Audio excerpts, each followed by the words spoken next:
Bab 485. Reaksi Jepang. Mereka berdua mendiskusikan rencana tahun depan. Karena dinasti Daxia masih sedang pemulihan, kondisi negara penuh dengan luka di mana-mana, memerlukan banyak sekali dana untuk memperbaiki keadaan. Lin Hai yakin bahwa jika mereka bisa menghukum para pejabat yang korup, dan dengan 2 kali panen yang sukses, maka rakyat sudah bisa hidup berkecukupan.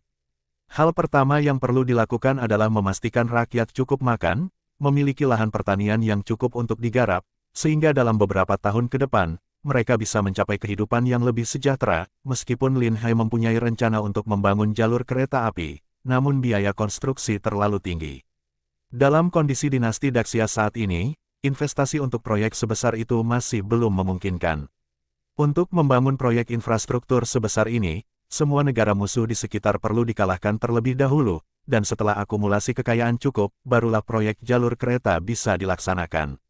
Targetnya adalah membangun jalur kereta api yang membentang dari selatan ke utara, sebab wilayah selatan kaya akan sumber daya alam. Dengan pemanfaatan lahan pertanian yang optimal, mereka bisa menghasilkan banyak hasil pangan, yang nantinya dapat dikirim ke utara dengan biaya pengiriman yang rendah. Selain itu, banyak tambang di selatan, terutama tambang besi dan tembaga, yang sangat penting untuk perkembangan dinasti Daxia. Jika ada jalur kereta, hasil tambang ini bisa dikirim ke utara. Lin Hai bahkan ingin membangun jalur kereta hingga ke wilayah tambang batu bara milik Turkestan, sehingga hasil tambang batu bara bisa langsung dikirim ke dinasti Daxia. Dengan ketersediaan batu bara dan mineral yang cukup, dinasti Daxia akan berkembang dengan pesat. Jika mereka memiliki industri yang lebih maju daripada negara lain, menguasai wilayah manapun bukan hal yang sulit lagi. Tentu saja, untuk mencapai semua ini, masih diperlukan proses bertahap selama bertahun-tahun. Cara ekspansi dengan biaya terendah saat ini adalah dengan membangun kapal besar. Banyak negara kecil di pesisir yang masih belum berkembang. Dinasti Daxia bisa mengambil kesempatan untuk merebut kekayaan mereka. Negara yang lemah bisa langsung diduduki dan dijadikan bagian dari wilayah dinasti Daxia, sementara keuntungan bisa didapat melalui perdagangan dari negara kuat. Berkat perencanaan yang matang dari dinasti Daxia dan Lin Hai, Han Turkestan dan para pemberontak ini berubah menjadi sumber pendapatan bagi dinasti Daxia. Barang yang tidak begitu berguna bagi Xia justru bisa dijual dengan harga tinggi. Dengan ketersediaan dana yang cukup, produksi meriam besar pun menjadi lebih cepat. Jumlah pengrajin telah ditingkatkan hingga 3 kali lipat, dan diharapkan pada awal tahun depan, jumlah meriam besar akan mencapai lebih dari 200 unit.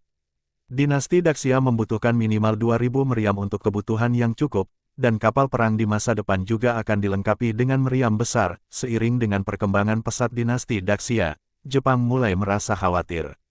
Kelompok perompak Jepang, yang pada dasarnya adalah bandit di wilayah Daxia, sebenarnya berada di bawah kendali para penguasa Jepang. Namun, belakangan ini mereka kehilangan kontak dengan kelompok perompak ini dan tidak menerima dana dari mereka lagi. Ketika mereka mengirim orang untuk menyelidiki, mereka mendapati bahwa pulau perompak tersebut telah hancur, dan semua perompak telah lenyap. Menyadari hal ini, mereka segera melapor, dan para penguasa Jepang mulai melakukan investigasi. Ternyata bukan kekuatan lain yang menguasai para perompak ini, melainkan dinasti Daxia yang memusnahkan mereka. Situasi ini membuat mereka sangat khawatir. Bagi mereka, dinasti Daxia adalah negara yang korup dan lemah.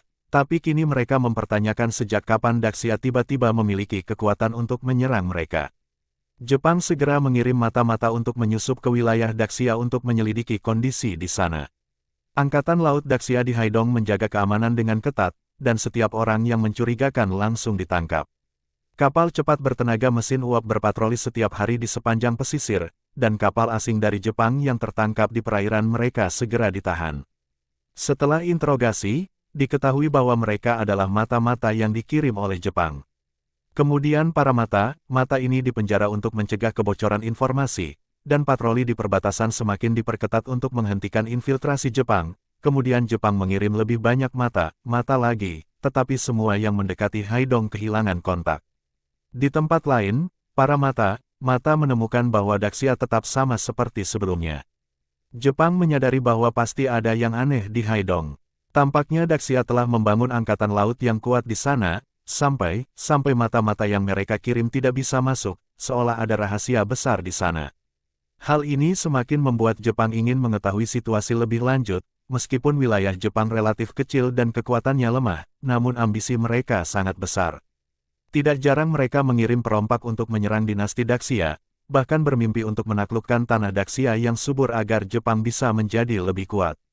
Oleh karena itu, Jepang terus memantau kondisi dinasti Daxia dan menunggu saat Daxia melemah agar mereka bisa menyerang dengan kekuatan angkatan lautnya dan menguasai wilayah pesisir Daxia. Namun, karena terpisah oleh lautan, mereka tidak punya kontak langsung dengan negara seperti Turkestan, yang merendahkan perompak Jepang. Turkestan dan Korea memiliki hubungan yang lebih erat. Setiap kali berperang, Turkestan mengalihkan perhatian dinasti Daxia, lalu Korea mengirim pasukan untuk menyerang, sehingga Daxia kesulitan mengatasi keduanya. Jepang hanya bisa mengandalkan diri sendiri dalam merampok Xia. Jika Daxia kuat, Jepang akan menyatakan tunduk dan memberikan upeti setiap tahun dengan patuh untuk mendapatkan hadiah. Namun, saat Daxia melemah, mereka akan menunjukkan taring mereka dan menjarah rakyat Xia. Ketika Jepang mengetahui bahwa seluruh perompak yang mereka latih telah dimusnahkan, mereka merasa tidak tenang dan bertekad untuk menguak situasi sebenarnya di dinasti Daxia. Jika benar Daxia telah membentuk angkatan laut yang kuat, maka Jepang akan menyerah dan memberikan penghormatan. Tetapi jika mereka melihat ada kesempatan untuk menang, maka mereka tidak akan ragu untuk menyerang. Jepang pun mengirim banyak mata-mata, bahkan berusaha mendarat dari wilayah lain untuk menyusup ke Daxia, tetapi mereka dengan mudah dikenali dan ditangkap. Ciri-ciri fisik orang Jepang, seperti tubuh pendek, kaki bengkok karena kebiasaan duduk bersila, gaya berpakaian, dan cara berbicara membuat mereka mudah dikenali oleh pasukan penjaga Xia. Saat ini, pengadilan Daxia telah memerintahkan bahwa siapapun dari Jepang yang terlihat di pantai harus segera ditangkap untuk diinterogasi dengan ketat. Ketika mesin uap pertama berhasil dipasang di kapal perang, kecepatan kapal meningkat berkali-kali lipat. Kapal bertenaga mesin uap ini membuat patroli lebih mudah, bahkan memungkinkan mereka untuk menangkap ikan dengan jaring saat berpatroli. Setelah beberapa hari uji coba, dipastikan bahwa kapal besar dengan mesin uap ini memiliki performa yang sangat baik dan sangat dapat diandalkan. Para pengrajin dan pejabat sangat gembira, dan berita baik ini segera dikirim ke ibu kota. Lin Hai menikmati waktu yang santai di hari-hari ini selain mengajari kaisar muda. Setiap hari ia bergiliran menemani beberapa wanita cantik, bermain catur, berbincang, membaca puisi, dan melukis. Hidupnya terasa seperti dewa. Tuan Wen, dengan bantuan Lin Hai, juga mendapat pengakuan dari kaisar dan mengajari kaisar muda bersama-sama. Semakin banyak pengetahuan yang dipelajari, kaisar muda menjadi lebih tenang, dan setiap hari bisa duduk belajar dengan tenang selama lebih dari 1 jam. Karena kaisar cerdas, maka proses belajarnya cepat, bahkan 1 jam belajar sehari sudah cukup baginya. Lin Hai juga kerap membuat berbagai mainan untuk kaisar muda, membuatnya semakin bergantung pada Lin Hai. Bab 486, Ingin Anak. Pada hari itu, Lin Hai sedang menikmati teh di rumahnya. Tiba-tiba seorang kasim dari istana yang dikirim oleh Gong Yanwu datang menyampaikan perintah agar Lin Hai segera datang ke istana. Lin Hai pun naik kereta kuda dan tiba di istana. Gong Yanwu menyerahkan dokumen resmi tentang perkembangan terbaru dari Haidong kepada Lin Hai. Ini adalah laporan terbaru dari Haidong. Lihatlah, mesin uap besar telah dipasang di kapal, dan kabarnya sangat bermanfaat. Kini perjalanan ke Jepang hanya memerlukan waktu sehari lebih sedikit, jauh lebih cepat daripada sebelumnya. Namun, Jepang telah menyadari pergerakan kita.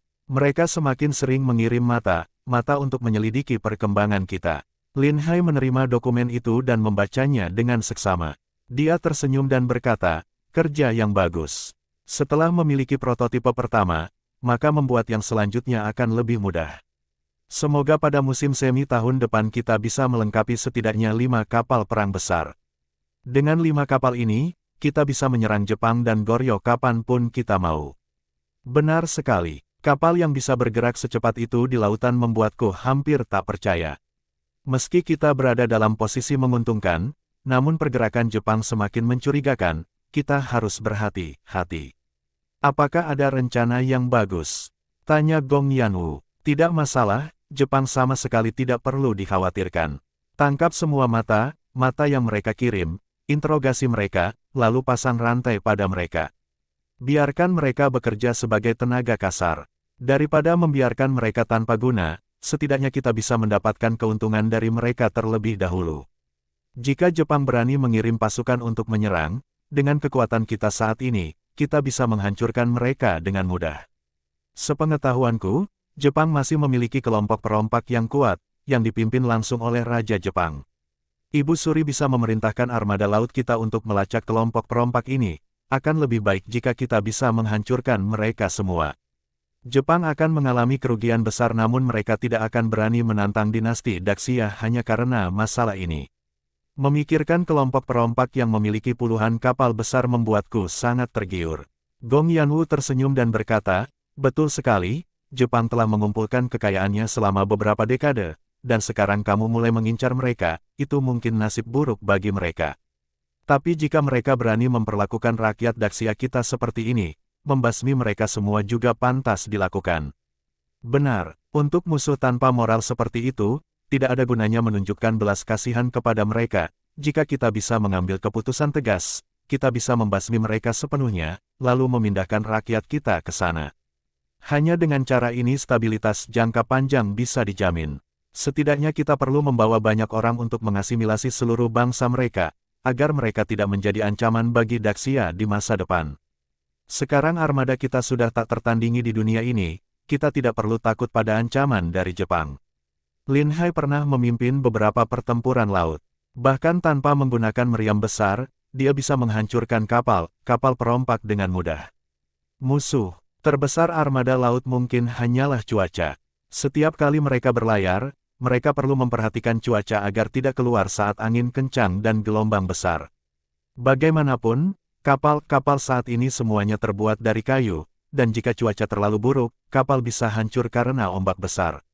Untuk pelayaran jarak jauh, mereka perlu menunggu hingga kapal terbesar selesai dibangun, agar keselamatan di lautan dapat terjamin secara maksimal.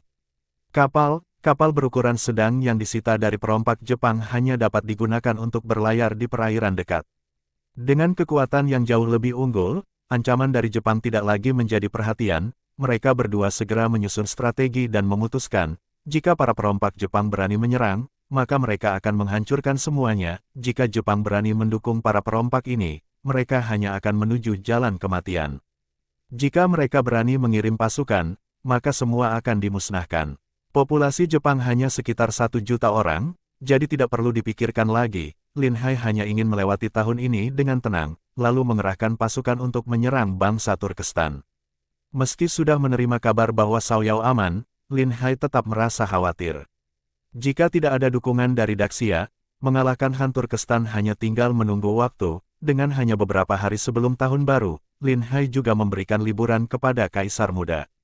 Putri Chenxi dan Lin Ruoxue juga sering mengunjungi rumah Lin Hai. Keempatnya duduk bersama mengelilingi panci hotpot, sambil menikmati pemandangan salju di luar. Daging domba yang dibeli dari padang rumput sangat lezat. Sebentar lagi tahun baru, aku tidak tahu bagaimana keadaan ayah dan ibu di rumah. Ucap Kiaoer tiba-tiba sambil merindukan kampung halaman. Bukankah beberapa waktu lalu mereka mengirim kabar bahwa mereka baik-baik saja? Ketika cuaca mulai hangat, jika mereka mau, ajak keluargamu pindah ke sini. Di sini ada banyak bengkel, mereka bisa membantu mengurusnya. Dengan begini, kalian bisa bertemu kapan saja.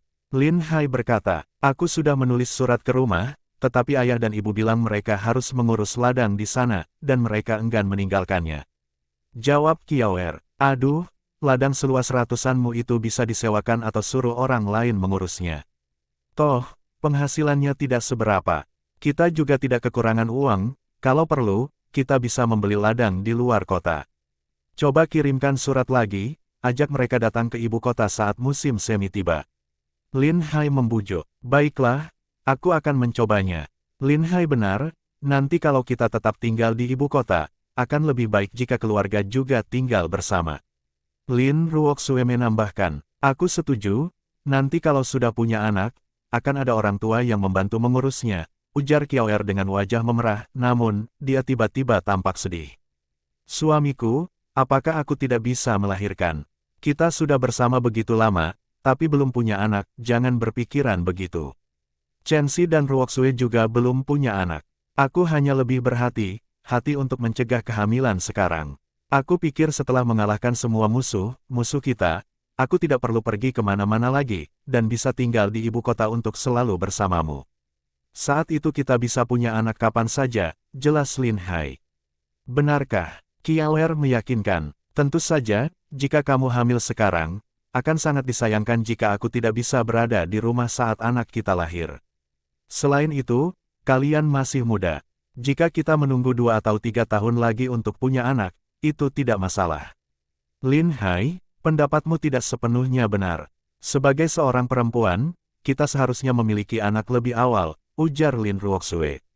Punya anak adalah hal yang akan terjadi cepat atau lambat, tak perlu tergesa-gesa. Aku berpikir, pada tahun depan kita bisa sepenuhnya mengalahkan Turkestan dan Tibet. Mengenai Jin dan Hitan, mereka hanyalah negara kecil yang tidak perlu diperhitungkan. Setelah menghancurkan semua musuh ini, kalian bisa punya anak sebanyak yang kalian inginkan, jawab Lin Hai. Baiklah, mungkin itu lebih baik. Setelah Ruoxue resmi menjadi istri, baru kita bisa mulai memikirkan punya anak. Akhirnya Kiaoer setuju. Dia berpikir Lin Hai hanya menunggu Ruoxue agar lebih adil. Putri Chenxi terlihat sangat iri. Aku juga ingin memberimu seorang anak, tetapi statusku terlalu mencolok. Jika aku hamil di luar pernikahan, pasti akan mengundang banyak pembicaraan dari istana. Tidak perlu takut. Setelah masalah dengan musuh kita selesai, kita bisa mencari tempat yang tenang untuk tinggal, melahirkan anak, lalu kembali ke sini, jawab Lin Hai sambil tersenyum. Bab 487. Merayakan Tahun Baru. Ini juga ide yang bagus, tapi benarkah ini akan berhasil? Tanya Putri Chenxi dengan penuh harapan. Tentu saja bisa. Kita bisa mencari tempat dengan pemandangan indah dan menetap di sana. Lagi pula, kita punya kereta kuda, jadi kapan saja kita merasa bosan, kita bisa pergi ke kota. Setiap hari kita bisa bermain dengan santai dan menikmati pemandangan yang indah. Oh ya, aku sudah berdiskusi dengan permaisuri dan tahun depan kita berencana untuk memperbaiki kanal. Kita bisa membeli sebuah kapal dan berlayar ke selatan, menikmati pemandangan sepanjang perjalanan. Jika menemukan tempat yang kita suka, kita bisa berhenti dan tinggal di sana untuk sementara waktu. Kita bisa mengelilingi seluruh wilayah Daxia. Jawab Lin Hai. Ketiga wanita itu mendengar dan langsung membayangkan yang sangat indah, sebuah impian yang luar biasa. Di masa lalu, transportasi sangat terbatas, sehingga banyak orang dalam seumur hidupnya tidak pernah meninggalkan tempat tinggal mereka. Namun, ada juga yang tidak puas hanya tinggal di satu tempat, dan mereka pergi ke berbagai wilayah untuk berwisata, lalu menuliskan pengalaman mereka dalam buku yang kemudian menjadi populer. Buku-buku ini juga menyebarkan pengetahuan dan pengalaman, membuat banyak orang terinspirasi. Hidup seperti itu membuat para cendekiawan sangat iri. Banyak yang ingin pergi melihat keindahan dan budaya tempat lain, tetapi tanpa dana yang memadai, sulit bagi mereka untuk membiayai perjalanan seperti itu. Bahkan orang kaya, jika bepergian sendirian akan menghadapi bahaya besar. Di masa ini, ada banyak perampok di sepanjang jalan yang akan merampas harta benda, bahkan mengancam nyawa. Terlebih lagi, dalam 1 dekade terakhir, kekuatan negara Daxia terus melemah, sehingga kendali atas daerah semakin hilang. Korupsi di pemerintahan menyebabkan rakyat menderita, dan jumlah perampok semakin meningkat, membuat perjalanan menjadi semakin tidak aman. Di zaman itu, jumlah penduduk sangat sedikit, dan bisa jadi dalam perjalanan puluhan mil tidak akan bertemu siapapun. Jika seseorang dirampok atau terbunuh, mungkin butuh waktu lama sebelum ada yang menyadari. Oleh karena itu, bagi orang di masa itu, kecuali mereka yang memiliki keberanian atau kemampuan bela diri, rakyat biasa sangat takut untuk bepergian jauh. Bahkan keluarga kaya, jika bepergian, akan selalu membawa pengawal.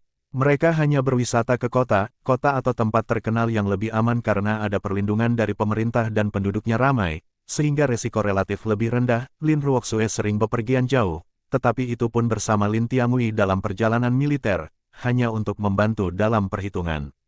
Tempat-tempat yang ia kunjungi adalah benteng perbatasan, bukan tempat dengan pemandangan indah.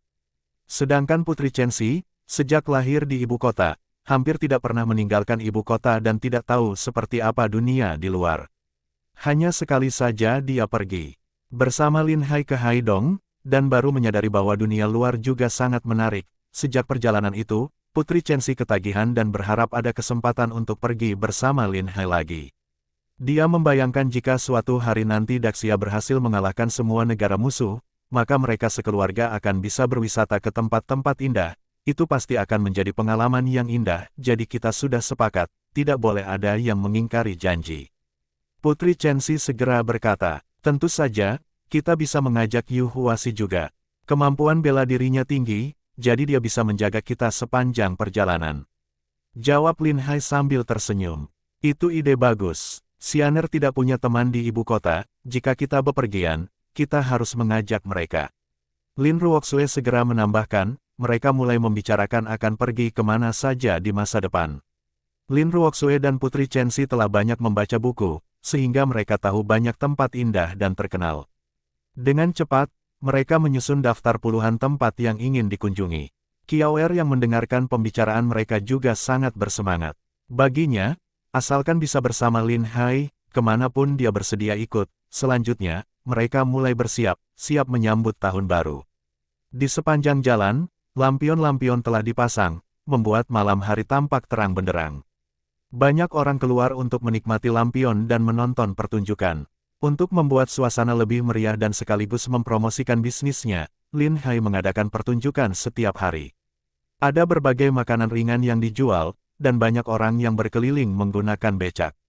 Becak ini bisa membawa barang dan orang, sehingga bisnisnya sangat laris. Meskipun sudah mengerahkan banyak pengrajin, pesanan tetap mengular hingga 3 bulan ke depan. Orang-orang kaya pun harus mengantre untuk membeli becak. Saat ini, siapapun yang mengendarai becak di jalan pasti menarik perhatian semua orang yang merasa iri. Beberapa tukang kayu yang melihat peluang bisnis ini mencoba meniru becak buatan Lin Hai. Meskipun becak mereka bisa digunakan dan harganya lebih murah, pembeli segera menyadari bahwa tanpa bantalan, becak itu sangat berat saat dikayuh, dan setelah digunakan beberapa lama, porosnya cepat aus. Jika kekurangan pelumas, becak itu akan berbunyi nyaring. Kualitasnya jauh berbeda dibandingkan dengan becak dari bengkel Lin Hai, terutama untuk perjalanan jauh atau membawa penumpang. Becak tiruan itu lebih sulit dikayuh dan tidak mampu menahan beban berlebih dan berisiko patah. Setelah beberapa hari digunakan, banyak yang mengalami kerusakan dan segera meminta pengembalian uang. Akhirnya, semakin banyak yang meniru, semakin banyak yang merugi. Tidak ada yang berani meniru becak lagi karena tanpa bantalan, mereka tidak bisa mendapatkan keuntungan dari bisnis ini. Akhirnya tibalah perayaan Tahun Baru, dan seluruh keluarga berkumpul untuk begadang merayakan malam Tahun Baru. Yu Huasi, yang telah memutuskan hubungan dengan keluarganya, tidak memiliki siapa saat perayaan Tahun Baru, jadi ia langsung pergi ke rumah Lin Hai untuk makan malam bersama. Lin Hai telah menyiapkan satu meja penuh dengan hidangan lezat. Ada ikan, daging, bahkan hidangan laut yang didatangkan dari Laut Timur. Aku tahu makan di sini saat Tahun Baru adalah pilihan yang tepat. Di rumah, aku tak mungkin makan makanan seenak ini. Yu Huasi tertawa. Tahun Baru memang seharusnya dirayakan bersama, sejak awal kamu memang seharusnya datang. Kita sama berada di tanah perantauan, jadi sudah sepantasnya sering saling berkunjung, jawab Lin Hai. Dia bahkan membuka anggur merah simpanannya, pria minum arak putih, sementara wanita bisa minum anggur merah. Suara kembang api terdengar dari luar, menambah kehangatan suasana di dalam rumah setelah meneguk anggur. Yu Huashi berkata dengan penuh emosi. Tahun ini Daxia telah mengalami perubahan besar, kini negara aman, dan kita tidak perlu khawatir akan serangan dari negara musuh lagi. Dari perayaan Tahun Baru kali ini saja sudah terlihat, rakyat hidup lebih sejahtera dibandingkan sebelumnya. Kedepannya, keadaan akan lebih baik lagi. Masa depan Daxia adalah ketika di mana setiap rakyat memiliki tanah, setiap keluarga memiliki hewan ternak, dan bahkan tidak perlu lagi membayar pajak tanah. Semua hasil panen bisa menjadi milik sendiri. Kata Lin Hai sambil tersenyum, benarkah bisa seperti itu? Jika pajak tanah dibebaskan, aku khawatir pendapatan negara akan menurun drastis. Kata Lin Ruxue yang paham tentang urusan pemerintahan, dengan rasa penasaran. Aku dengar pendapatan pajak tanah dari seluruh negeri mencapai lebih dari 3 juta tael perak setiap tahunnya. Kurasa pemerintah tidak akan mau melepaskan sumber pendapatan ini, tambah Xianger.